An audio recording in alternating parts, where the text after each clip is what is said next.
If you're having coffee with me, I'd welcome you into my tangle of words. It's astronomically summer this side of the world. The rain is raining, and at this rate, like clockwork, we'll have rain for Christmas, the way others have snow on Christmas Day. Every 22nd of December, Zimbabwe pauses to reflect on the signing of the Unity Accord in 1987, an agreement that brought an end to years of political conflict and unrest following independence in 1980, where mistrust and political rivalry led to a dark period in our history, whose trauma still festers like an open wound.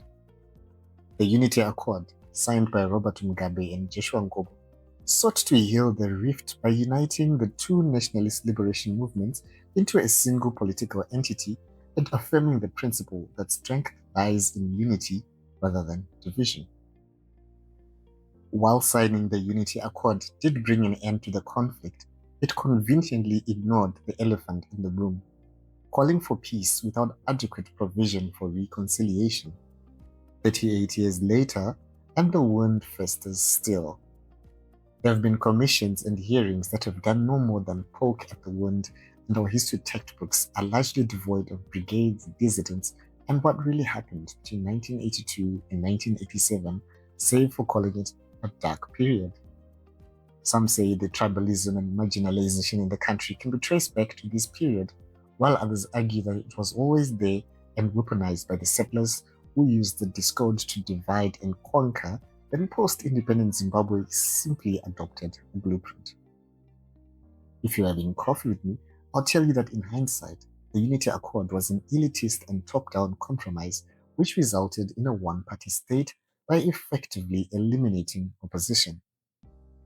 While multi-party democracy is entrenched in law and explicitly stated in the 2013 Constitution Amendment, opposition party members and supporters tend to be treated as second-class citizens at best, or agents of chaos sponsored by foreign interests to discredit a constitutionally elected government and subject to security scrutiny in case of treasonous intentions.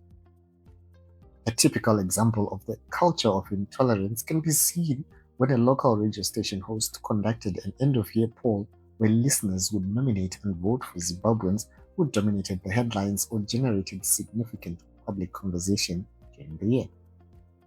The winner of the poll was Fadzai Mahiri, a lawyer, lecturer, former member of parliament known as the Iron Lady for not only her daily 5 a.m. workout regime, but unrelentless and unflinching quest to hold elected officials to accountability with a social media signature sign-off of #WeNeedNewLeaders. The propaganda apparatus has been mobilizing, calling for the heads of not only the radio station but the radio presenter who created the polls for having an agenda by crowning the Zimbabwean of the Year to someone who has not had any tangible development except critiquing the government when there are more deserving nominees, who of course happen to be pro-ruling party. The radio station had to even offer up a disclaimer on the awards to placate the situation. But there's still others who are either trying to curry favor or perhaps singing for their supper in continued attacks on the winner, the radio, and its host. If you're having coffee with me, I'd ask if you can imagine what should have been a fun audience-driven morning radio poll got people all worked up like this. Imagine how actual elections play out. Sometimes, I think we should end the democracy charade and save on campaign funds and end the illusion of choice when casting votes. But then it's Unity Day, so maybe can we at least all get along, despite where we come from, the side our family fought for during the liberation struggle, and its aftermath. Compliments of the festive season. What's been going on in your neck of the woods?